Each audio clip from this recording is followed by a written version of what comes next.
La mentira en política. Reflexiones sobre los documentos del Pentágono. No es agradable contemplar a la mayor superpotencia del mundo, matando o hiriendo gravemente cada semana a millares de personas no combatientes mientras trata de someter a una nación pequeña y atrasada en una pugna cuya justificación es ásperamente discutida. Robert S. M. McNamara. 1. Los documentos del Pentágono, como han llegado a llamarse los 47 volúmenes de la historia del proceso de formulación de decisiones de los Estados Unidos acerca de la política del Vietnam, encargada por el secretario de Defensa, Robert M. McNamara, en junio de 1967, y concluida año y medio más tarde, desde que el New York Times publicó en junio de 1971 este secretísimo y copioso archivo del papel desempeñado por los norteamericanos en Indochina desde el final de la Segunda Guerra Mundial a mayo de 1968, cuentan historias diferentes y enseñan lecciones distintas a los diferentes lectores. Algunos afirman que solo han comprendido que Vietnam era el resultado, lógico, de la Guerra Fría o de la ideología anticomunista. Otros consideran que esta es una oportunidad única para conocer los procesos de elaboración de las decisiones gubernamentales, pero la mayoría de los lectores coincide en señalar que la cuestión básica suscitada por los documentos es la del fraude. En todo caso resulta completamente obvio que este punto era el predominante a juicio de quienes compilaron los documentos del Pentágono para el New York Times y es por lo menos probable que también fuera punto importante para el equipo de redactores que preparó los 47 volúmenes de la obra original. El famoso foso de credibilidad que nos ha acompañado durante 6 largos años se ha transformado de repente en un abismo. La ciénaga de mendaces declaraciones de todo tipo, de engaños y de autoengaños, es capaz de tragar a cualquier lector deseoso de escudriñar este material que, desgraciadamente, ha de considerar como la infraestructura de casi una década de política exterior e interior de los Estados Unidos. A causa de las extravagantes dimensiones a que llegó la insinceridad política en los más altos niveles de gobierno, y a causa también de la concomitante actitud permitida a la mentira en todos los organismos gubernamentales, militares y civiles, falsificación de las cifras de cadáveres en las misiones de búsqueda y destrucción, sesudos informes de las fuerzas aéreas tras los bombardeos, informes a Washington acerca de los progresos realizados, elaborados in situ por subordinados sabedores de que su tarea sería valorada por lo que elfos mismos escribieran, siente uno fácilmente la tentación de olvidar el telón de fondo de la historia pasada que no es exactamente un relato de inmaculadas virtudes y ante el que este reciente episodio debe ser contemplado y juzgado. El sigilo, que diplomáticamente se denomina discreción, así como los arcana imperii, los misterios del gobierno, y el engaño, la deliberada falsedad y la pura mentira, utilizados como medios legítimos para el logro de fines políticos, nos han acompañado desde el comienzo de la historia conocida. La sinceridad nunca ha figurado entre las virtudes políticas y las mentiras han sido siempre consideradas en los tratos políticos como medios justificables. Cualquiera que reflexione sobre estas cuestiones solo puede sorprenderse al advertir cuán escasa atención se ha concedido en nuestra tradición de pensamiento filosófico y político a su significado, de una parte por lo que se refiere a la naturaleza de la acción y de otra por lo que atañe a nuestra capacidad para negar en pensamientos y palabras lo que resulte ser el caso. Esta capacidad activa y agresiva se diferencia claramente de nuestra pasiva inclinación a ser presa del error, de la ilusión, de las tergiversaciones de la memoria y de cuanto pueda ser responsable de los fallos de nuestro aparato sensitivo y mental.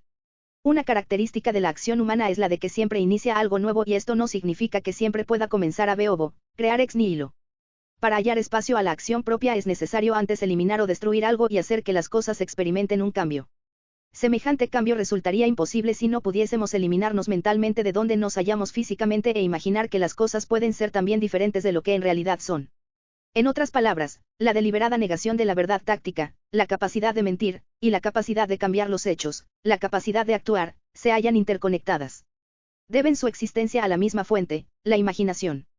En modo alguno cabe considerar como algo obvio el que podamos decir, el sol brilla, cuando en realidad está lloviendo. Consecuencia de ciertas lesiones cerebrales es la pérdida de esta capacidad, más bien indica que, aunque nos hayamos bien preparados, sensitiva e intelectualmente, en el mundo, no estamos encajados o acoplados en él como una de sus partes inalienables. Somos libres de cambiar el mundo y de comenzar algo nuevo en él. Sin la libertad mental para negar o afirmar la existencia, para decir, sí, o, no simplemente a declaraciones o propuestas para expresar acuerdo o desacuerdo, sino a las cosas tal como están dadas, más allá del acuerdo o del desacuerdo, a nuestros órganos de percepción y cognición, no sería posible acción alguna, y la acción es, desde luego, la verdadera materia prima de la política. Por consiguiente, cuando hablamos de la mentira, y especialmente de la mentira de los hombres que actúan, hemos de recordar que la mentira no se desliza en la política por algún accidente de la iniquidad humana. Solo por esta razón no es probable que la haga desaparecer la afrenta moral. La falsedad deliberada atañe a los hechos contingentes, esto es, a las cuestiones que no poseen una verdad inherente a ellas mismas ni necesitan poseerla. Las verdades tácticas nunca son obligatoriamente ciertas. El historiador sabe cuán vulnerable es el completo entramado de los hechos en los que transcurre nuestra vida diaria. Ese entramado siempre corre el peligro de ser taladrado por mentiras individuales o hecho trizas por la falsedad organizada de grupos, naciones o clases, o negado y tergiversado, cuidadosamente oculto tras infinidad de mentiras o simplemente dejado caer en el olvido. Los hechos precisan de un testimonio para ser recordados y de testigos fiables que los prueben para encontrar un lugar seguro en el terreno de los asuntos humanos. De aquí se sigue que ninguna declaración táctica pueda situarse más allá de toda duda, tan segura y protegida contra los ataques, como, por ejemplo, la afirmación de que 2 y 2 son 4. Es esta fragilidad humana la que hace el engaño tan fácil hasta cierto punto y tan tentador. Nunca llega a entrar en conflicto con la razón porque las cosas podrían haber sido como el mentiroso asegura que son. Las mentiras resultan a veces mucho más plausibles, mucho más atractivas a la razón, que la realidad, dado que el que miente tiene la gran ventaja de conocer de antemano lo que su audiencia desea o espera oír. Ha preparado su relato para el consumo público con el cuidado de hacerlo verosímil mientras que la realidad tiene la desconcertante costumbre de enfrentarnos con lo inesperado, con aquello para lo que no estamos preparados. En circunstancias normales, el que miente es derrotado por la realidad, de la que no existe sucedáneo, por amplio que sea el tejido de falsedades que un experto mentiroso pueda ofrecer, jamás resultará suficientemente grande aunque recurra a la ayuda de los computadores para ocultar la inmensidad de lo táctico. El mentiroso, que puede salir adelante con cualquier número de mentiras individualizadas, hallará imposible imponer la mentira como principio. Esta es una de las lecciones que cabe extraer de los experimentos totalitarios y de la aterradora confianza que los líderes totalitarios sienten en el poder de la mentira, en su habilidad, por ejemplo, para reescribir la historia una y otra vez con objeto de adaptar el pasado a la línea política del momento presente o para eliminar datos que no encajan en su ideología. Así, en una economía socialista, negarán la existencia del paro, haciendo del parado a alguien que carece de existencia real. Los resultados de tales experiencias, cuando las emprenden quienes poseen medios de violencia, son terribles, pero el engaño perdurable no figura entre tales logros. Siempre se llega a un punto más allá del cual la mentira se torna contraproducente. Este punto se alcanza cuando la audiencia a la que se dirigen las mentiras se ve forzada, para poder sobrevivir, a rechazar en su totalidad la línea divisoria entre la verdad y la mentira. No importa lo que sea verdadero o falso si la vida de cada uno depende de que actúe como si lo creyera verdadero. La verdad en la que puede confiarse desaparece enteramente de la vida pública y con ella el principal factor estabilizador en los siempre cambiantes asuntos humanos. A los muchos tipos del arte de la mentira desarrollados en el pasado debemos añadir dos recientes variedades. Existe, en primer lugar, la mentira aparentemente inocua de los especialistas de relaciones públicas al servicio del gobierno, que aprendieron su oficio en la inventiva publicitaria de Madison Avenue. Las relaciones públicas son una variedad de la publicidad, tienen por ello su origen en la sociedad de consumo con su desordenado apetito de bienes distribuidos a través de la economía de mercado. El inconveniente de la mentalidad del especialista de relaciones públicas es que él opera solamente con opiniones y buena voluntad, con la disposición a comprar, esto es, con intangibles cuya realidad concreta es mínima. Esto significa que, por lo que se refiere a su inventiva, puede llegar a considerar que no existe más límite que el cielo, puesto que carece del poder del político para actuar, para crear hechos y, por consiguiente, de esa sencilla realidad cotidiana que fija límites al poder y ata a tierra las fuerzas de la imaginación. La única limitación del especialista de relaciones públicas sobreviene cuando advierte que la misma gente que quizá pueda ser manipulada para adquirir una determinada clase de jabón, no puede ser manipulada, aunque desde luego pueda forzársela por el terror, para adquirir opiniones y puntos de vista políticos. Por esto la premisa psicológica de la manejabilidad humana se ha convertido en uno de los principales artículos vendidos en el mercado de la opinión común y culta. Mas tales doctrinas no modifican la forma en que la gente crea sus opiniones ni le impiden actuar conforme a sus propios criterios. El único método, fuera del sistema del terror, para tener una influencia real sobre su conducta sigue siendo el antiguo de la zanahoria al extremo de una pértiga. No es sorprendente que la reciente generación de intelectuales que creció en la insana atmósfera de una creciente publicidad y a la que se enseñó que la mitad de la política es fabricación de imágenes, y la otra mitad el arte de hacer creer a la gente en las apariencias, retroceda casi automáticamente a los viejos trucos del palo y la zanahoria en cuanto la situación se torne demasiado seria para la teoría. Para ellos, la peor decepción de la aventura del Vietnam debe haber sido el descubrimiento de que hay gente con la que no resultan eficaces los métodos del palo y la zanahoria. Resulta curioso que la única persona que puede ser víctima ideal de una completa manipulación sea el presidente de los Estados Unidos.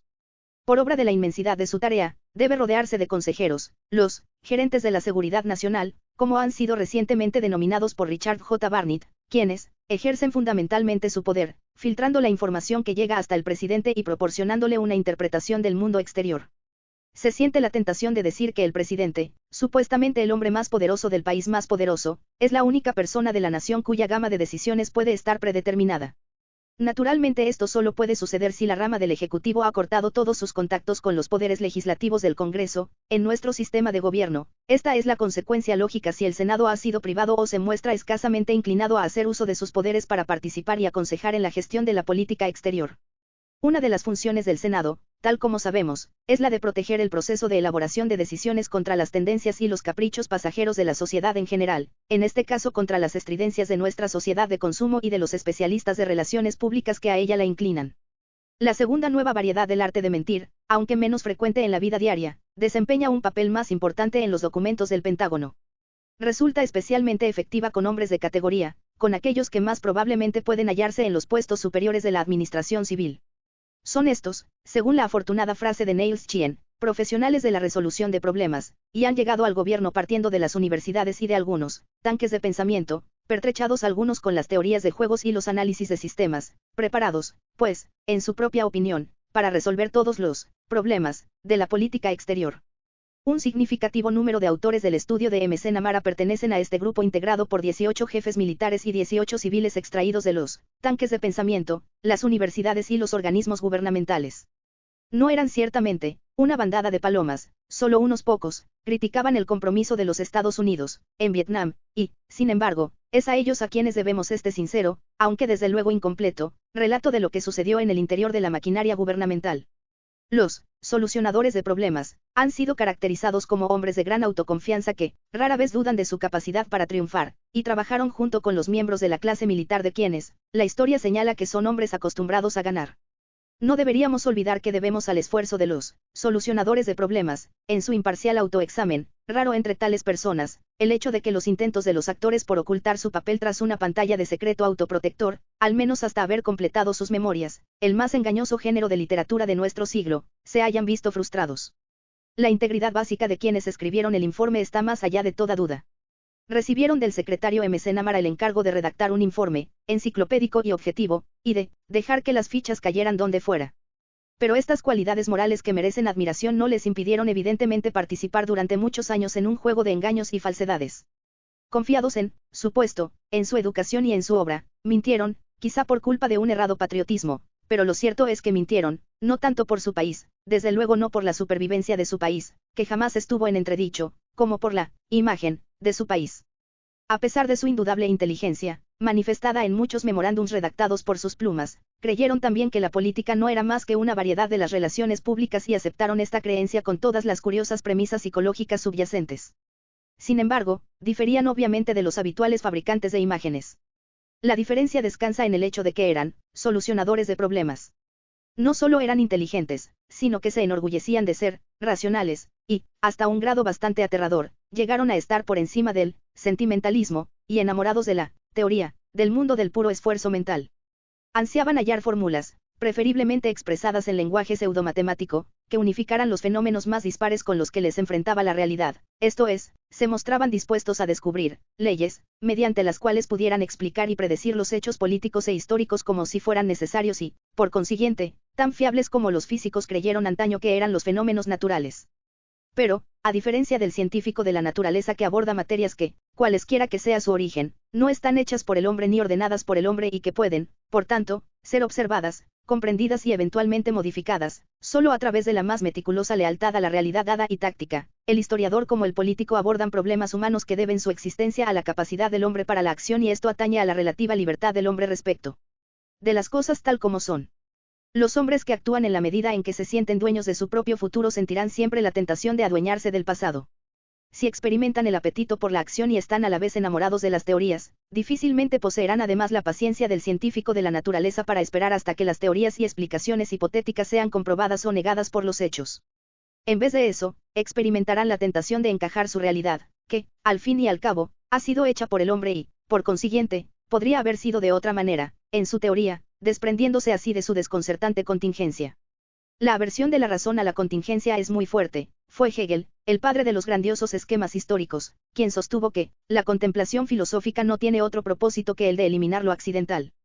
Desde luego, gran parte del moderno arsenal de la teoría política, las teorías de juegos y los análisis de sistemas, los guiones escritos para audiencias imaginadas, y la cuidadosa enumeración de las consabidas tres opciones, A, B y C, en donde A y se representan los extremos opuestos y B la solución, lógica, del término medio para el problema, tiene su fuente en esta aversión profundamente arraigada.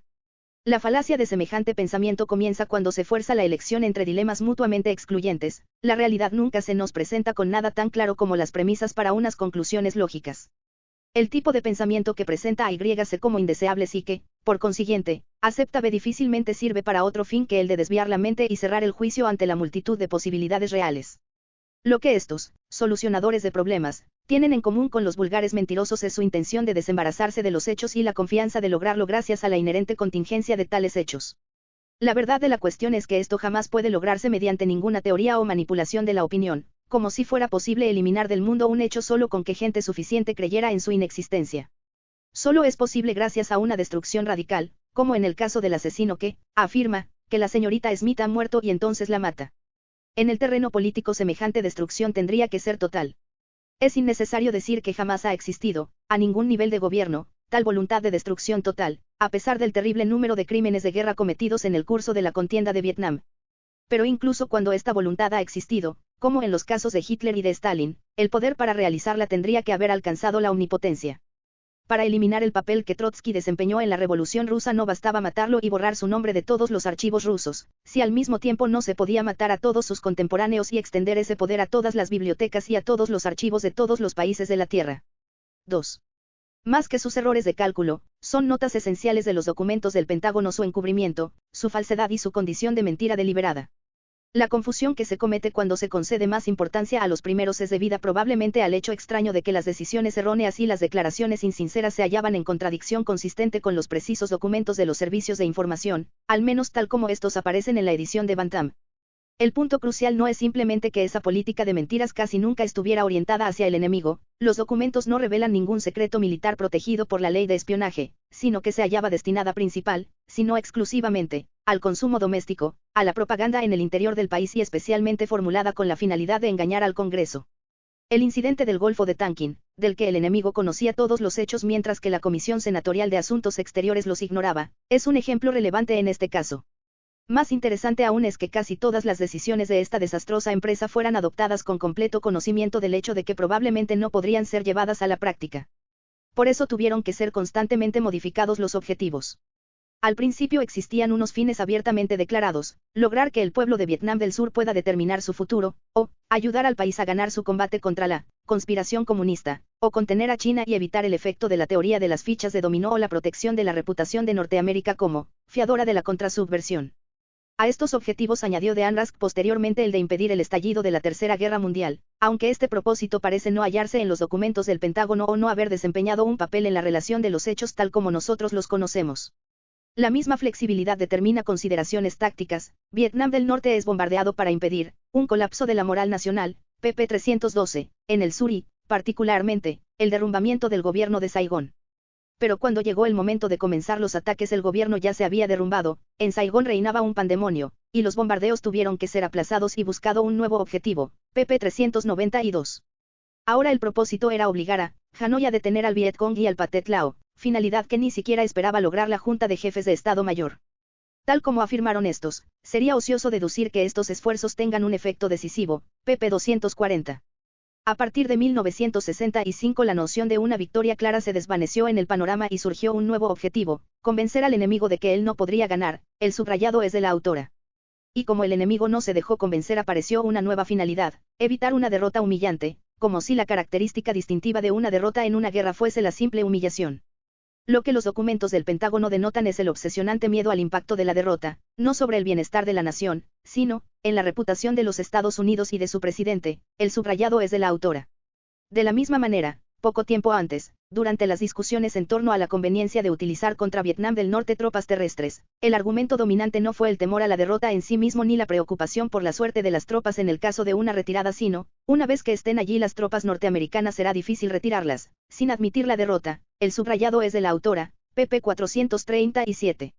Existía, finalmente, el objetivo político D. Mostrar al mundo hasta qué punto los Estados Unidos ayudan a un amigo, y hacen honor a sus compromisos. pp. 434, 436. Todos estos objetivos coexistieron de una forma confusa, a ninguno le fue permitido anular a sus predecesores.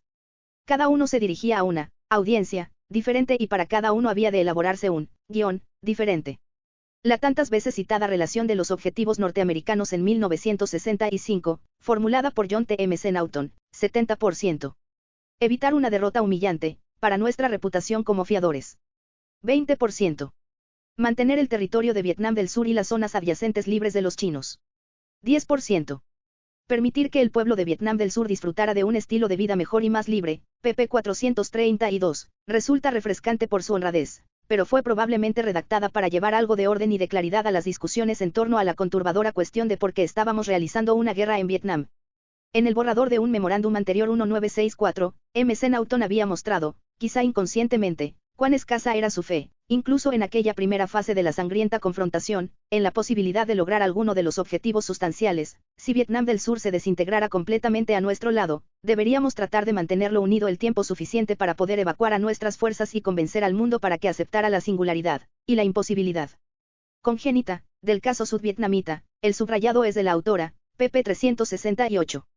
Convencer al mundo, demostrar que los Estados Unidos eran un buen doctor, y que estaban deseosos de cumplir sus promesas, mostrarse duros, arriesgarse, ensangrentarse e inferir severos ataques al enemigo, pp. 255, emplear a una nación pequeña y retrasada, desprovista de cualquier importancia estratégica, como test de la capacidad de los Estados Unidos para ayudar a una nación que se enfrentaba contra una guerra de liberación comunista. El subrayado es de la autora, pp. 278, mantener intacta una imagen de omnipotencia, nuestra posición de primacía mundial, pp. 600, demostrar la voluntad y la capacidad de los Estados Unidos para imponer su estilo en los asuntos del mundo, pp. 255, exhibir el crédito de nuestras promesas a amigos y aliados, pp. 600, en suma, comportarse como, el subrayado es de la autora, la mayor potencia del mundo, por la exclusiva razón de convencer al mundo de este simple hecho. En palabras de Walt Trastow, pp. 256, tal fue el único objetivo permanente que, tras el comienzo de la administración de Johnson,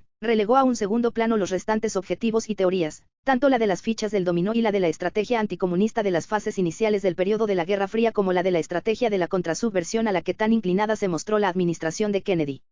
Este último objetivo no representaba poder ni beneficio, ni tampoco podía influir sobre el mundo para servir unos intereses particulares y tangibles, en cuyo beneficio se precisara y se persiguiera manifiestamente una imagen de la mayor potencia del mundo. El objetivo era ahora la imagen misma, tal como se advierte en las expresiones de los solucionadores de problemas, con sus guiones y audiencias, tomados del mundo del espectáculo. Al servicio de este último objetivo las políticas se trocaron en recursos intercambiables a corto plazo, hasta que, finalmente, cuando todas las señales anunciaban la derrota en una guerra de desgaste, el objetivo ya no fue el de evitar una derrota humillante sino el de hallar los medios para evitar admitirlo y para salvar la cara. La elaboración de imágenes como política global, no la conquista del mundo sino tan solo la victoria en la batalla, por ganar las mentes del pueblo, es evidentemente algo nuevo en el gran arsenal de humanas locuras que registra la historia. No fue emprendida por una nación de tercera categoría, siempre dispuesta a la jactancia en busca de compensaciones a la realidad ni por una de las antiguas potencias coloniales que perdieron su posición como resultado de la Segunda Guerra Mundial y que podían haber sentido la tentación, como la sintió de Gaulle, de alardear de una vuelta a la preeminencia, sino por la potencia dominante, al final de la guerra. Puede que sea natural que quienes ocupan cargos electivos, que deben tanto o creen deber tanto a quienes dirigieron sus campañas electorales, piensen que la manipulación es la que rige las mentes del pueblo y, por consiguiente, la que rige verdaderamente el mundo.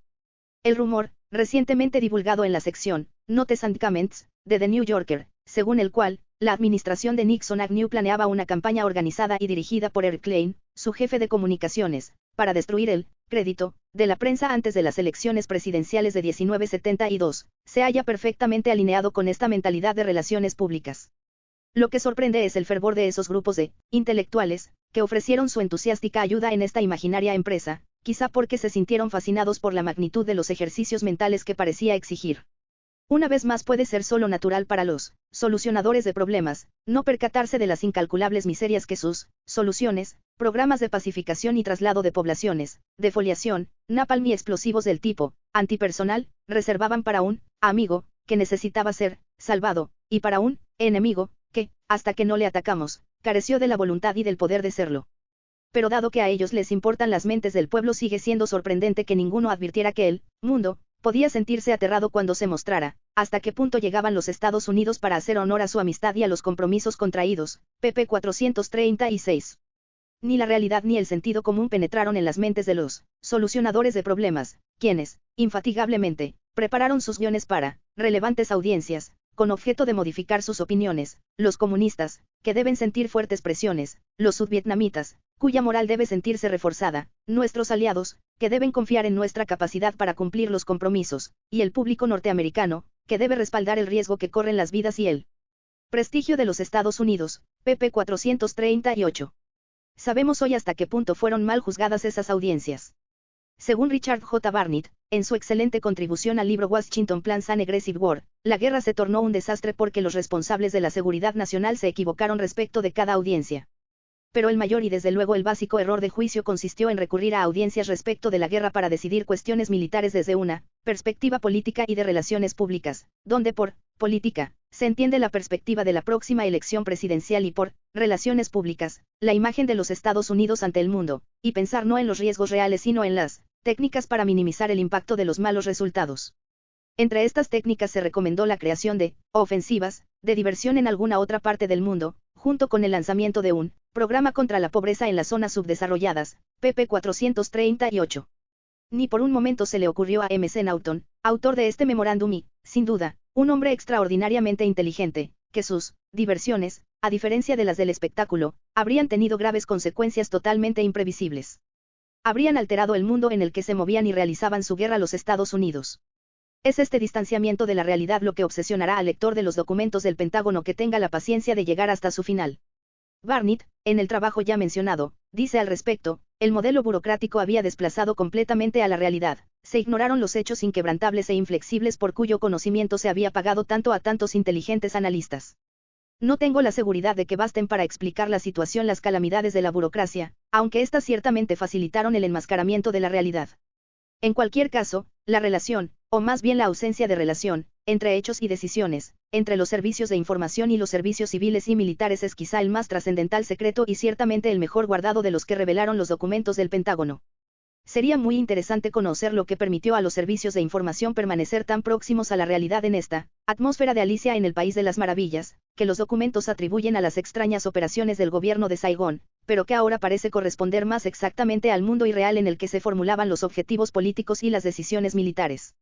Porque, desde el principio, el papel de tales servicios en el sudeste asiático distaba de ser prometedor.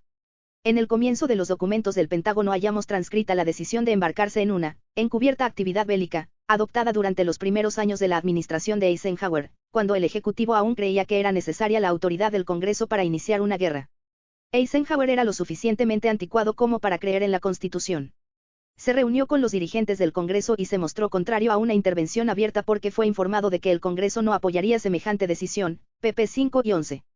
Cuando más tarde, durante la administración de Kennedy se discutió la posibilidad de abierta actividad bélica, esto es, del envío de tropas de combate, nunca se suscitó seriamente la cuestión de la autoridad del Congreso en relación con actos de abierta guerra contra una nación soberana, pp. 268.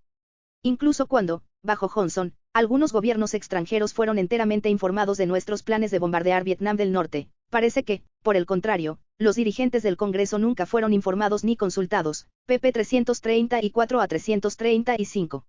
Durante la administración de Eisenhower se constituyó en Saigón la misión militar que mandaba el coronel Edward Lansdale para, según se dijo, acometer operaciones paramilitares, y realizar una actividad bélica político-psicológica, pp. 16. Esto significaba en la práctica imprimir pasquines que difundían mentiras falsamente atribuidas al otro bando, arrojar contaminantes en los motores de la compañía de autobuses de Hanoi antes que los franceses abandonaran el norte, organizar clases de inglés para las queridas de importantes personajes, y contratar un equipo de astrólogos vietnamitas, pp. 15. Esta ridícula fase se prolongó durante los primeros años de la década de los 60 hasta que se impusieron los militares. Tras la administración de Kennedy se esfumó la doctrina de la contrasubversión, quizá porque durante el derrocamiento del presidente Ngo Dinh se supo que las fuerzas especiales vietnamitas financiadas por la CIA, se habían convertido en realidad en el ejército particular de Nu, hermano y consejero político de Diem, pp. 166. Las ramas investigadoras de los servicios de información fueron mantenidas al margen de las operaciones secretas en el campo de batalla, lo que significó que solo eran responsables de obtener informaciones y no de crear por sí mismas las noticias. No necesitaban exhibir resultados positivos ni se hallaban sometidas a la presión de Washington para facilitar buenas noticias con las que alimentar a la máquina de relaciones públicas o para inventar cuentos de hadas acerca de continuos progresos y adelantos virtualmente milagrosos un año tras otro. pp 25. Eran relativamente independientes y el resultado fue que dijeron la verdad un año tras otro. En tales servicios de información, al parecer, los hombres no decían a sus superiores lo que creían que estos querían oír, no, eran los que proporcionaban los datos quienes formulaban las estimaciones, y ningún superior dijo a sus agentes lo que replicó el jefe de una división americana a uno de sus consejeros de distrito que insistía en señalar la persistente presencia en su zona de núcleos del Vietcong. Hijo, tú eres quien redacta nuestro cuaderno de notas de lo que hacemos en este país. ¿Por qué nos fallas?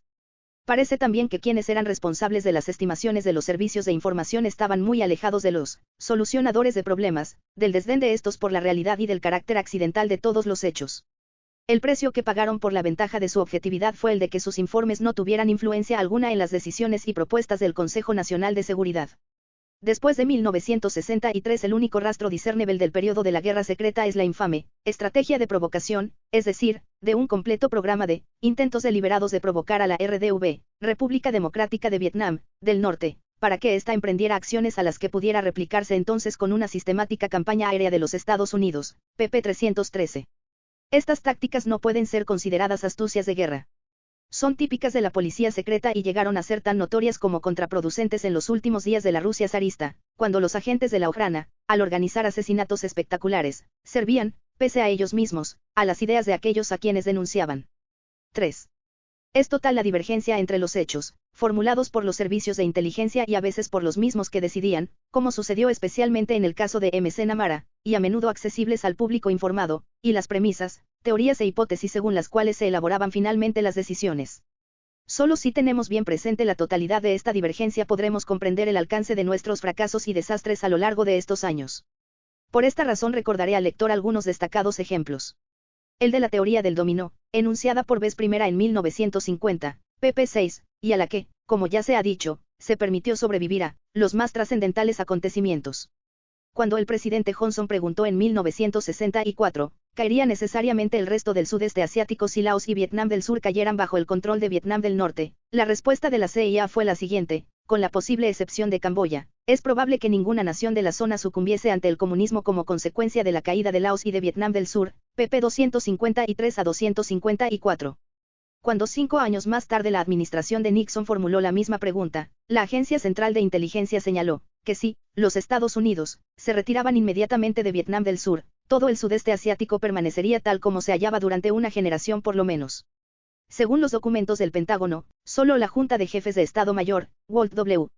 Rastow y el general Maxwell Taylor parecen haber aceptado la teoría del dominó en su sentido literal, pp 254. Pero lo cierto es que aquellos que no la aceptaban siguieron utilizándola, no solo en sus declaraciones públicas, sino como parte de la lógica de su razonamiento. El relativo a la afirmación según la cual los rebeldes de Vietnam del Sur eran dirigidos y apoyados desde el exterior por una conspiración comunista. En 1961 los servicios de información señalaban que, del 80 al 90% de los efectivos del Vietcong, estimados en unos 17.000 hombres, habían sido reclutados localmente y eran muy escasas las pruebas de que el Vietcong dependiera de suministros exteriores, pp 98. 3 años más tarde la situación no había experimentado cambios, según un análisis de los servicios de información, redactado en 1964, las fuentes primarias de la fuerza de los comunistas en Vietnam del Sur son indígenas, pp 242. En otras palabras, el hecho elemental de la existencia de una guerra civil en Vietnam del Sur no era desconocido en los círculos de quienes elaboraban las decisiones. ¿Acaso no había advertido a Kennedy el senador Mike Mansfield en fecha tan remota como 1962 que el envío de nuevos refuerzos militares a Vietnam del Sur significaría que los americanos constituirían la fuerza dominante en una guerra civil, lo que perjudicaría al prestigio americano en Asia y no ayudaría tampoco a Vietnam del Sur a mantenerse en pie? Y, sin embargo, los bombardeos de Vietnam del Norte comenzaron en parte por obra de una teoría que afirmaba que podría desecarse una revolución, eliminando las fuentes exteriores de apoyo y abastecimiento. Se suponía que los bombardeos destrozarían la voluntad del norte de apoyar a los rebeldes en el sur, aunque los mismos elaboradores de decisiones, en este caso MC Naughton, sabían lo suficiente de la naturaleza indígena de la rebelión como para dudar de que el Vietcong obedecería a un Vietnam del Norte en quiebra, pp 433. Para empezar, la Junta de Jefes de Estado Mayor no creía que estos esfuerzos tendrían un efecto decisivo sobre la voluntad de Hanoi, pp. 240.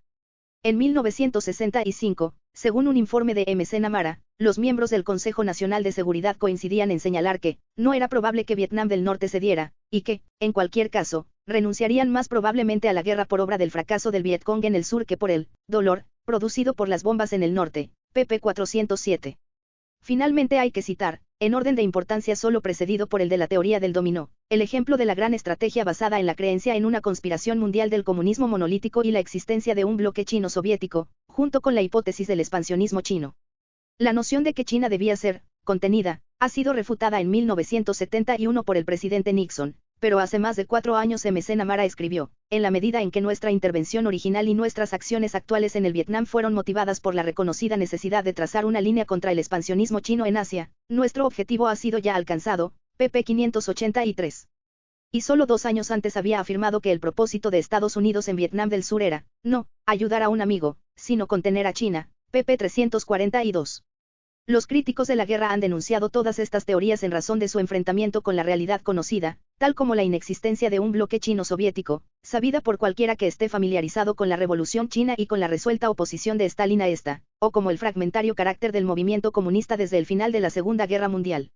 Algunos de estos críticos han llegado incluso a desarrollar una teoría específica. América, tras haber emergido de la Segunda Guerra Mundial como primera potencia, se embarcó en una consistente política imperialista cuyo objetivo último es el dominio mundial.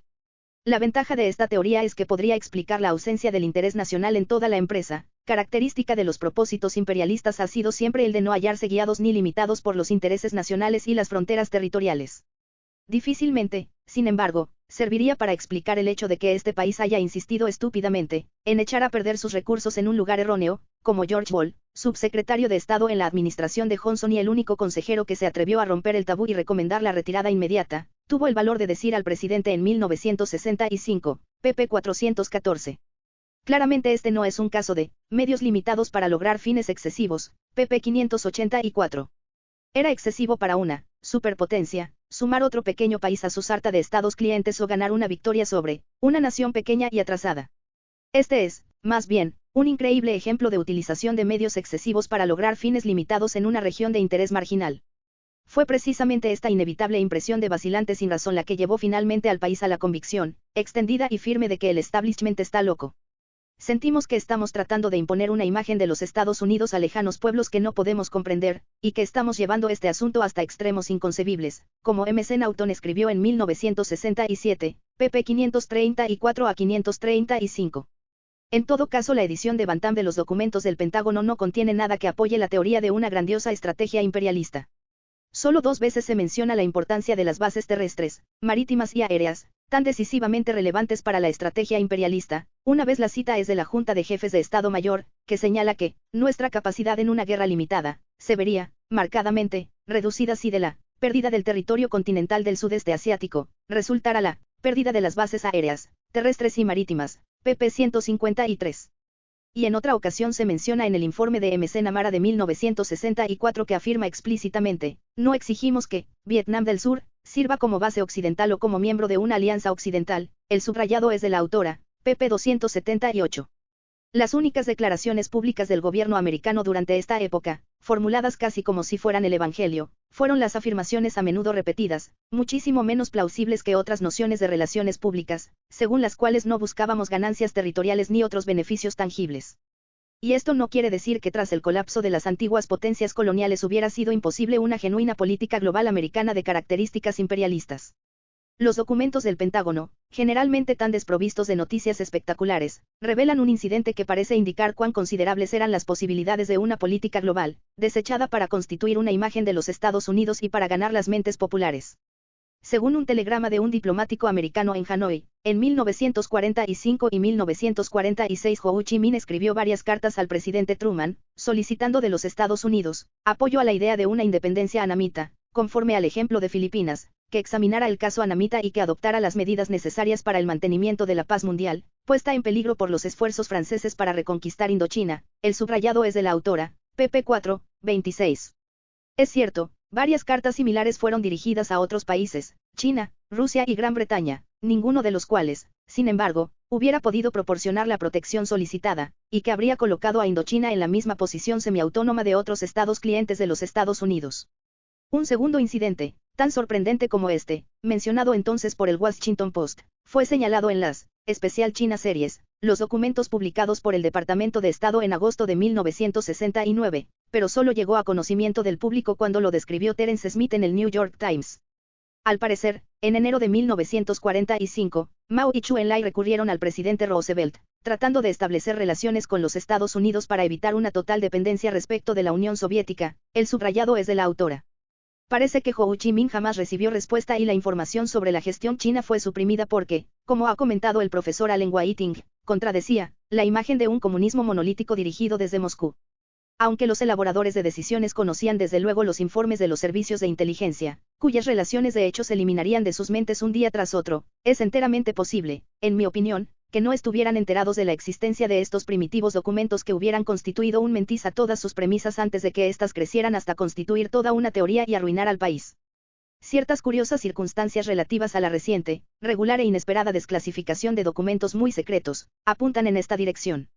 Es sorprendente que los documentos del Pentágono se prepararan durante varios años mientras personas de la Casa Blanca, del Departamento de Estado y del de Defensa ignoraban aparentemente este estudio, pero es aún más sorprendente que después de que fueron terminados, cuando dentro de la burocracia gubernamental se despacharon en todas direcciones ejemplares de los documentos, tanto la Casa Blanca como el Departamento de Estado no fueran capaces de localizar los 47 volúmenes.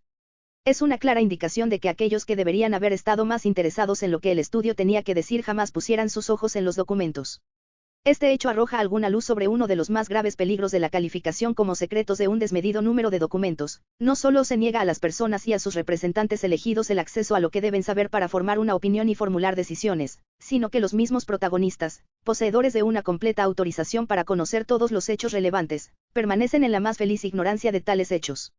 Y esto sucede así, no porque una mano invisible los mantenga deliberadamente apartados, sino porque trabajan en unas circunstancias y con unos hábitos mentales que no les conceden ni tiempo ni inclinación para ir en busca de los hechos pertinentes a montañas de documentos, el 99,5% de los cuales no deberían estar clasificados como secretos ya que en su mayoría son irrelevantes para todos los propósitos prácticos.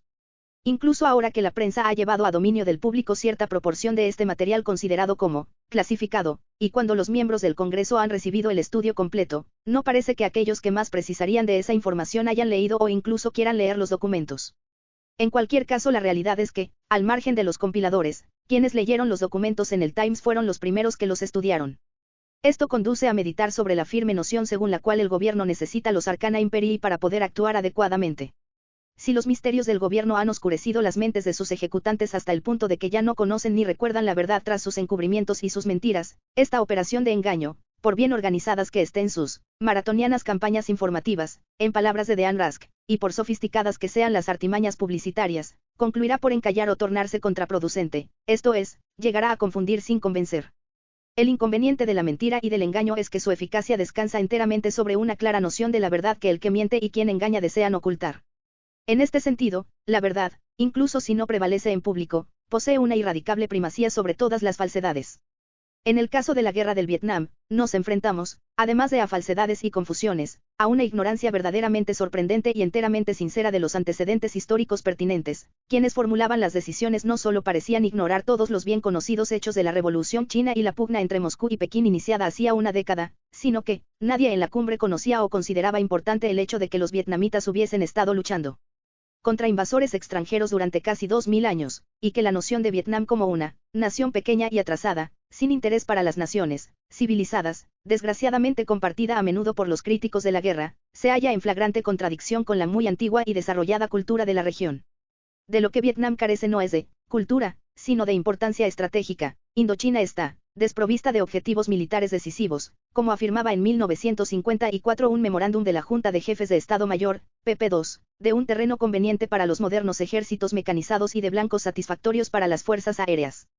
Lo que causó la desastrosa derrota de la política americana y de la intervención armada no fue, desde luego, el tremedal, la política de un paso más, en la que cada nuevo paso prometía siempre el éxito que el anterior último paso también prometió, pero no logró proporcionar, según palabras de Arthur Schlesinger, Jr., citadas por Daniel Ellsberg, quien certeramente denuncia como mito esta noción, sino el desdén voluntario y deliberado, durante más de 25 años, por todos los hechos históricos, políticos y geográficos. 4. Si el modelo del Tremedal es un mito y si no es posible descubrir una gran estrategia imperialista o una voluntad de conquistar el mundo, si ni siquiera hay un interés por ganancias territoriales, deseo de lucro o, al menos, una preocupación por la seguridad nacional, si, además, el lector no se siente inclinado a aceptar nociones generales como la de la tragedia griega, propuesta por Max Frankel y Leslie H. Yelf, o leyendas acerca de una puñalada por la espalda, a las que tan aficionados son en la derrota los belicistas, entonces la pregunta recientemente formulada por Ellsberg, ¿cómo pudieron? Más que el tema del engaño y de la mentira per se, llegará a ser el eje de esta desgraciada historia. Porque la verdad, después de todo, es que los Estados Unidos tras el final de la Segunda Guerra Mundial eran el país más rico y la potencia dominante y que hoy, tan solo un cuarto de siglo después, la metáfora de Nixon referente al lastimoso y desvalido gigante, constituye una descripción desagradablemente adecuada del más poderoso país de la Tierra. Incapaz de derrotar, durante 6 años de guerra abierta, con una potencia de fuego cuya superioridad era de 1000 a una pequeña nación, incapaz de atender a sus problemas domésticos y de detener la rápida decadencia de sus grandes ciudades, tras haber derrochado sus recursos hasta el punto en que la inflación y la devaluación de la moneda amenazan tanto a su comercio exterior como a su nivel de vida en el interior, el país se halla en peligro de perder mucho más que su pretensión a la jefatura mundial. Incluso si se anticipa el juicio de los futuros historiadores que pueden ver este desarrollo en el contexto de la historia del siglo XX en el que las naciones derrotadas en 2 guerras mundiales consiguieron llegar a la cumbre en competencia con las victoriosas, principalmente porque fueron obligadas por estas a prescindir durante un largo periodo del increíble despilfarro de los armamentos y los gastos militares, sigue siendo difícil resignarse a la magnitud del esfuerzo invertido en mostrar la impotencia de la grandeza, aunque pueda resultar grata esta inesperada reedición a gran escala del triunfo de David sobre Goliat. La primera explicación que viene a la mente en respuesta a la pregunta, ¿cómo pudieron? Es probablemente la de señalar la interconexión del engaño y del autoengaño.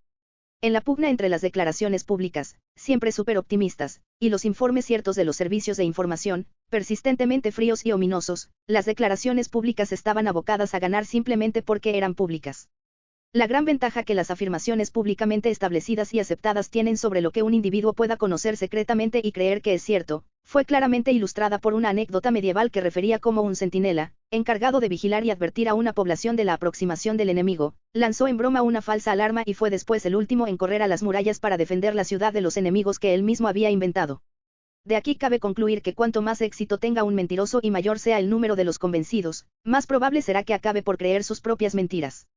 En los documentos del Pentágono nos enfrentamos con hombres que hicieron cuanto pudieron para ganar las mentes del pueblo, esto es, para manipularlo, pero como trabajaban en un país libre, donde se dispone de todo género de información, nunca triunfaron realmente. A causa de su condición relativamente elevada y de su posición dentro del gobierno estaban mejor protegidos, pese a su privilegiado conocimiento de los top secrets, contra esta información pública, reveladora también más o menos de los hechos, que aquellos a quienes trataban de convencer, a los que probablemente consideraban meras audiencias, mayorías silenciosas, espectadores, al parecer de las producciones de los guionistas. El hecho de que los documentos del Pentágono apenas hayan revelado noticias espectaculares es un testimonio del fallo de los que mintieron en su propósito de crear una audiencia satisfecha a la que pudieran unirse ellos mismos. Está fuera de toda duda la presencia de lo que Ellsberg ha denominado proceso de autoengaño interno, pero se invirtió el proceso normal del autoengaño. No se llegó a este a través del engaño. Los engañadores empezaron engañándose a sí mismos. Probablemente por su elevada condición y la sorprendente seguridad en sus decisiones, se hallaban tan convencidos de la magnitud del éxito, no en el campo de batalla, sino en el terreno de las relaciones públicas, y tan seguros de sus premisas psicológicas acerca de las ilimitadas posibilidades de manipulación de las personas, que anticiparon una fe general y la victoria en la batalla por las mentes de los hombres. Y como vivían en un mundo desasido de los hechos, no les fue difícil no prestar al hecho de que su audiencia se negaba a dejarse convencer más atención que a otros hechos. El mundo interior del gobierno, con su burocracia por una parte y su vida social por otra, torna relativamente fácil el autoengaño. Ninguna torre de marfil de los eruditos ha preparado mejor a la mente para ignorar los hechos de la vida como prepararon los diferentes tanques de pensamiento, a los solucionadores de problemas, y el renombre de la Casa Blanca a los consejeros del presidente. Fue en esta atmósfera, en la que la derrota es menos temida que el reconocimiento de la derrota, donde se concibieron las desorientadoras declaraciones sobre los desastres de la ofensiva del Tet y sobre la invasión de Camboya. Pero lo que es aún más importante es que la verdad sobre materias tan decisivas quedara oculta en tales círculos internos, pero en ningún otro lugar, por las preocupaciones relativas a la forma de evitar llegar a ser el primer presidente americano que perdiera una guerra, y por las preocupaciones siempre presentes relativas a las próximas elecciones. Pero en lo que se refiere a la solución de problemas, en contraste con la gestión de las relaciones públicas, el autoengaño interno no es una respuesta satisfactoria a la pregunta, ¿cómo pudieron? El autoengaño presupone una distinción entre verdad y falsedad, entre el hecho y la fantasía, y por ello un conflicto real entre el mundo real y el engañador autoengañado que desaparece en un mundo enteramente desasido de los hechos. Washington y su enorme burocracia gubernamental, al igual que los diferentes tanques de pensamiento del país, proporcionan a los solucionadores de problemas el hábitat natural para la mente y el cuerpo. En el terreno de la política, donde el secreto y el engaño deliberado han desempeñado siempre un papel significativo, el autoengaño constituye el peligro por excelencia. El engañador autoengañado pierde todo contacto, no solo con su audiencia, sino con el mundo real, que, sin embargo, acabará por atraparlo porque de ese mundo puede apartar su mente pero no su cuerpo. Los solucionadores de problemas conocían todos los hechos que regularmente les presentaban los informes de los servicios de información, no tenían más que confiar en sus técnicas, esto es, en las diferentes maneras de traducir calidades y contenidos en cantidades y números con los cuales calcular resultados, que después, injustificablemente, jamás llegaron a producirse, para eliminar, día tras día, lo que ellos sabían que era real.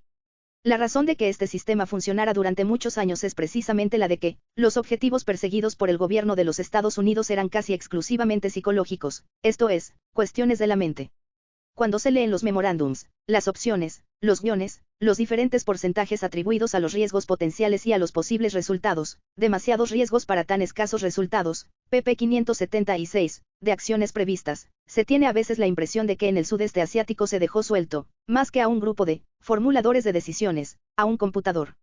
Los solucionadores de problemas no juzgaban, calculaban. Su autoconfianza ni siquiera precisaba del autoengaño para mantenerse entre tantos errores de juicio porque descansaba en la evidencia de una verdad matemática, puramente racional. Pero, desde luego, esta verdad era enteramente irrelevante para el problema de que se trataba. Si, por ejemplo, puede calcularse que son más las probabilidades de que el resultado de una cierta acción no sea una guerra generalizada que las probabilidades de que ese mismo resultado sea una guerra generalizada, pp. 575, no se deduce de ahí que podamos elegirla, aunque la proporción sea de 80 a 20, en razón de la enormidad y de la incalculable calidad del riesgo, y otro tanto sucede cuando las probabilidades de realizar reformas en el gobierno de Saigón y las probabilidades de que acabaríamos como los franceses en 1954, son respectivamente del 70 y del 30%, pp. 98. Esta es una buena perspectiva para un jugador, pero no lo es para un político, e incluso un jugador tendría que tener en cuenta lo que las ganancias y las pérdidas significan realmente para él en la vida diaria. La pérdida puede significar una profunda ruina y la ganancia tan solo un mejoramiento de sus asuntos financieros, bien recibido pero no esencial. Solo podrá fiarse del sistema de porcentajes cuando no esté en juego algo verdaderamente importante, un poco más o un poco menos de dinero no alterará probablemente su nivel de vida. Lo malo de nuestra dirección en la guerra en Vietnam del Sur es que semejante control, dado por la misma realidad, ni siquiera llegó a existir en las mentes de los formuladores de decisiones, y de los solucionadores de problemas. Es, desde luego, cierto que la política americana no perseguía objetivos reales, buenos o malos, que hubieran podido limitar y controlar la pura fantasía. En Vietnam no se ha buscado ninguna ventaja territorial ni económica. Toda la finalidad del enorme y costoso esfuerzo ha sido crear un específico estado mental. Y la razón por la que, para fines políticamente tan irrelevantes, se permitió utilizar medios tan costosos en vidas humanas y recursos naturales, no debe buscarse simplemente en la infortunada superabundancia de este país, sino en su incapacidad para comprender que incluso una gran potencia es una potencia limitada. Tras el cliché constantemente repetido de la más poderosa potencia de la Tierra, ha acechado el peligroso mito de la omnipotencia. De la misma manera que Eisenhower fue el último presidente que supo que tendría que solicitar autorización del Congreso para enviar soldados norteamericanos a Indochina, su administración fue la última en conocer que la instalación en esta zona de Fuerzas Armadas de los Estados Unidos en número superior al simbólico constituiría una seria desviación de la limitada capacidad de los Estados Unidos. El subrayado es de la autora, pp. 5, 13. A pesar de todos los posteriores cálculos sobre costes, resultados y riesgos de ciertas acciones, quienes realizaron esas estimaciones permanecieron totalmente ignorantes de cualquier limitación absoluta, que no fuera psicológica. Los límites que advertían eran los de las mentes de los hombres, cómo soportarían las pérdidas de vidas americanas que no deberían ser superiores, por ejemplo, a las pérdidas registradas en los accidentes de circulación. Pero, aparentemente, jamás se les ocurrió que, incluso para este país, existen límites a los recursos que pueden gastarse sin llegar a la bancarrota. La combinación mortal de la arrogancia del poder, la prosecución de una simple imagen de omnipotencia, diferente del propósito de conquista mundial, que había de obtenerse mediante inexistentes e ilimitados recursos, y de la arrogancia de la mente, una confianza profundamente irracional en lo calculable que era la realidad, se convierte en el leitmotiv del proceso de formulación de decisiones a partir del comienzo de la escalada en 1964. Esto, sin embargo, no es afirmar que los rigurosos métodos de apartamiento de los hechos, propios de los solucionadores de problemas, constituyen el origen de esta implacable marcha hacia la autodestrucción. Los solucionadores de problemas, que erraron por confiar en los poderes de cálculo de sus cerebros a expensas de la capacidad mental para aprender de la experiencia, fueron precedidos por los ideólogos del periodo de la Guerra Fría. El anticomunismo, no la antigua hostilidad americana, a menudo dotada de prejuicios, contra el socialismo y el comunismo, tan fuerte durante los años 20 y soporte principal del Partido Republicano durante la administración de Roosevelt, sino la vasta ideología de la posguerra, fue originalmente obra de excomunistas que precisaban una nueva ideología con la que explicar y predecir fiablemente el curso de la historia. Esta ideología es la raíz de todas las teorías elaboradas en Washington desde el final de la Segunda Guerra Mundial. He mencionado la amplitud con la que la pura ignorancia de todos los hechos pertinentes y el olvido deliberado de las evoluciones de la postguerra se convirtieron en signo distintivo de la doctrina establecida dentro del establishment. No necesitaban hechos ni información, tenían una teoría, y todos los datos que no encajaban en esta eran negados o ignorados. Los métodos de esta generación anterior, los métodos de Rask, como distintos de los de McNamara, eran menos complicados, menos cerebrales, pero no resultaban menos eficaces que los de los solucionadores de problemas, para proteger a los hombres contra el impacto de la realidad y el empobrecimiento de la capacidad de juzgar y aprender. Aquellos hombres se ufanaban de haber aprendido del pasado, de la autoridad de Stalin sobre todos los partidos comunistas, y de ahí la noción del comunismo monolítico, y de la iniciación por Hitler de una guerra mundial después de Múnich, por lo que deducían que cada gesto de reconciliación era un segundo Múnich. Se mostraban incapaces de enfrentarse a la realidad en sus propios términos porque tenían siempre presentes algunos paralelismos que les ayudaban a comprender esos términos. Cuando Johnson, todavía vicepresidente de Kennedy, regresó a los Estados Unidos tras un viaje de inspección por Vietnam del Sur e informó alegremente que Diem era el Churchill de Asia, podría haberse pensado que el juego del paralelismo moriría de puro absurdo, pero no fue así. Ni puede decirse que los críticos izquierdistas de la guerra pensaran en términos diferentes. La extrema izquierda tiene la desgraciada inclinación a calificar de fascista o nazi a todo lo que, a menudo con razón, le desagrada, y de denominar genocidio a cada matanza, lo que, obviamente, no es exacto. Esta actitud ha contribuido tan solo a crear una mentalidad dispuesta a perdonar matanzas y otros crímenes de guerra mientras no constituyan genocidio. Los solucionadores de problemas estaban notablemente libres de los pecados de los ideólogos. Creían en métodos pero no en concepciones mundiales, lo que, incidentalmente, es la razón por la que se les encargó reunir el material archivado por el Pentágono, relativo al compromiso americano, PP-20, de una forma que a la vez fuese enciclopédica y objetiva, PP-18. Pero aunque no creían en esos raciocinios generalmente aceptados como política, tales raciocinios, con sus diferentes métodos de deshacimiento de los hechos, proporcionaron la atmósfera y el medio en el que tuvieron que desenvolverse los solucionadores de problemas. Al fin y al cabo tenían que convencer a duros guerreros cuyas mentes resultaron hallarse singularmente bien preparadas para los juegos de abstracción que habían de ofrecerles. La forma en que actuaban estos duros guerreros cuando se los dejaba en libertad queda bien ilustrada por el caso de una de las teorías de Walt Rastow, el intelectual dominante de la administración de Johnson. La teoría de Rastow fue uno de los principales razonamientos que condujo a la decisión de bombardear Vietnam del Norte contra la opinión de los entonces prestigiosos analistas de sistemas de McNamara en el Departamento de Defensa.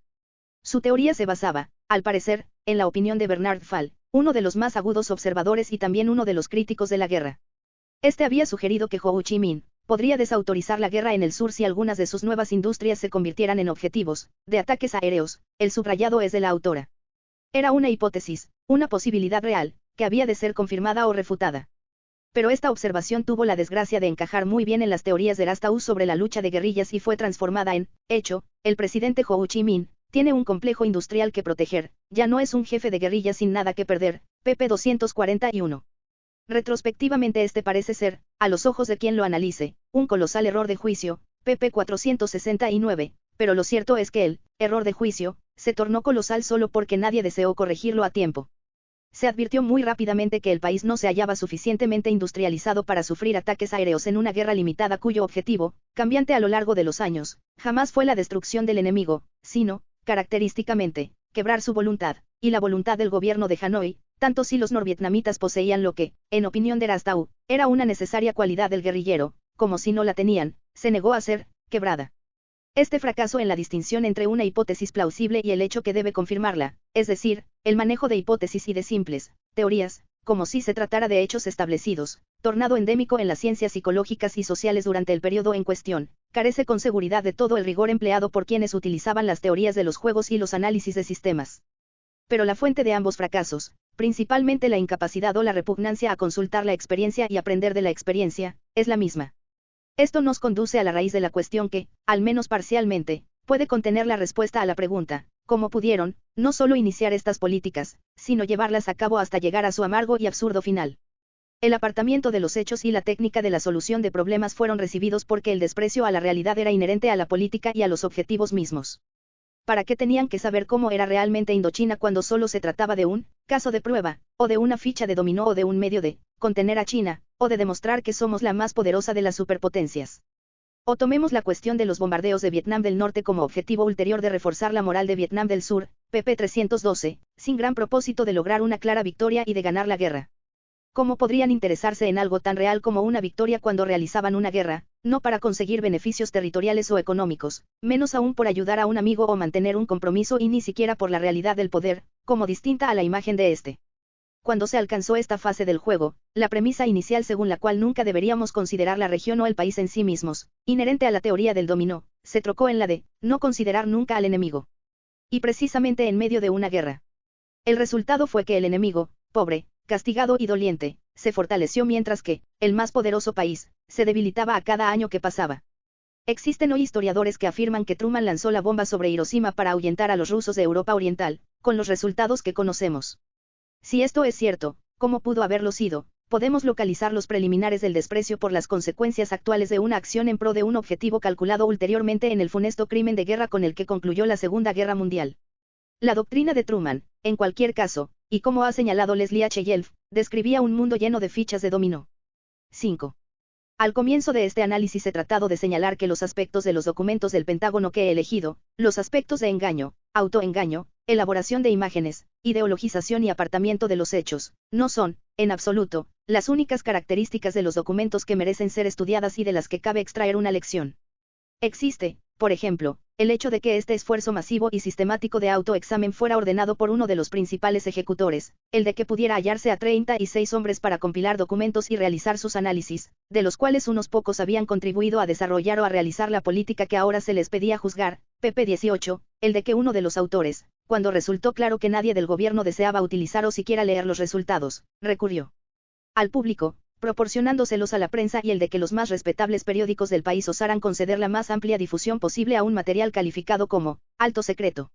Niels Chien ha dicho certeramente que la decisión de Robert M. McNamara de averiguar lo que había ido mal y por qué había sido así, puede que resulte ser una de sus más importantes decisiones durante sus 7 años en el Pentágono, pp. 9. Restauró ciertamente, al menos por un breve momento, la reputación del país en el mundo. Lo que sucedió difícilmente pudo ocurrir en otro lugar. Fue como si todos estos hombres, envueltos en una guerra injusta y comprometidos en la contienda, hubieran recordado súbitamente que se debían al decente respeto que por las opiniones de la humanidad tuvieron sus antepasados. Lo que exige un estudio posterior, atento y detallado, es el hecho, muy comentado, de que los documentos del Pentágono revelaran escasas noticias significativas que no habían estado al alcance del lector medio de diarios y semanarios, y el de que en la historia del proceso de formulación de decisiones de los Estados Unidos acerca de la política del Vietnam, no existieran documentos, a favor o en contra, que no hubiesen sido discutidos públicamente en revistas, diarios y programas de televisión y de radio. Al margen de las posiciones personales y de los cambios experimentados en estas, la única materia generalmente desconocida era la relativa a las opiniones que sobre temas básicos formularon los servicios de información. Que el público haya tenido acceso durante años a unas materias que el gobierno trató inútilmente de mantener ocultas constituye una prueba de la integridad y del poder de la prensa, aún más fuerte que la forma en que el Times publicó el relato. Se ha demostrado ahora lo que ya se había señalado a menudo: mientras que la prensa sea libre y no esté corrompida, tiene una función enormemente importante que cumplir y puede ser justamente denominada la cuarta rama del gobierno. Cuestión muy distinta es si la primera enmienda bastará para proteger esta esencialísima libertad política, este derecho a la información no manipulada de los hechos, sin el cual toda libertad de opinión se torna una burla cruel. Tienen, finalmente, una lección que aprender quienes, como yo misma, creyeron que este país se había embarcado en una política imperialista, había olvidado por completo sus antiguos sentimientos anticolonialistas y estaba quizá logrando establecer la paz americana que había denunciado el presidente Kennedy. Cualesquiera que sean los fundamentos de estas sospechas, que podrían estar justificadas por nuestra política en América Latina, si entre los medios necesarios para lograr fines imperialistas figuran las pequeñas guerras no declaradas, las operaciones de chamada en tierras extranjeras, los Estados Unidos serán probablemente la nación con menos posibilidades de emplearlos con éxito que casi cualquier otra gran potencia. Porque aunque la desmoralización de los soldados americanos ha alcanzado ya proporciones sin precedentes, según Der Spiegel en el pasado año fueron 89.088 los desertores, 100.000 los objetores de conciencia y decenas de millares los drogadictos, el proceso de desintegración del ejército comenzó mucho antes y fue precedido por una evolución similar durante la Guerra de Corea. Basta hablar con unos pocos de los veteranos de esta guerra o leer el sobrio y revelador informe de Daniel Land en The New Yorker acerca de la evolución de un caso muy típico para comprender que, si se quiere realizar en este país con éxito una política aventurera y agresiva, tiene que operarse un cambio decisivo en el carácter nacional del pueblo americano. Lo mismo cabría deducir de la oposición extraordinariamente fuerte, muy calificada y bien organizada que, de cuando en cuando, ha surgido en el interior del país. Los norvietnamitas que atentamente observaron tales evoluciones a lo largo de los años tenían en ellas puestas sus esperanzas y, al parecer, acertaron en su estimación. Todo esto puede cambiar sin duda. Pero algo se ha tornado claro en los últimos meses: los tibios intentos del gobierno de burlar las garantías constitucionales y de intimidar a los que habían decidido no dejarse intimidar e ir a la cárcel antes de ver mermadas sus libertades, no han sido suficientes para destruir la República ni probablemente lo serán. Hay razón para esperar, como el veterano de Land, uno de los 2,5 millones de la nación, que el país pueda recobrar su mejor aspecto como resultado de la guerra. Sé que no cabe apostar por eso, dijo, pero no se me ocurre pensar en otra cosa.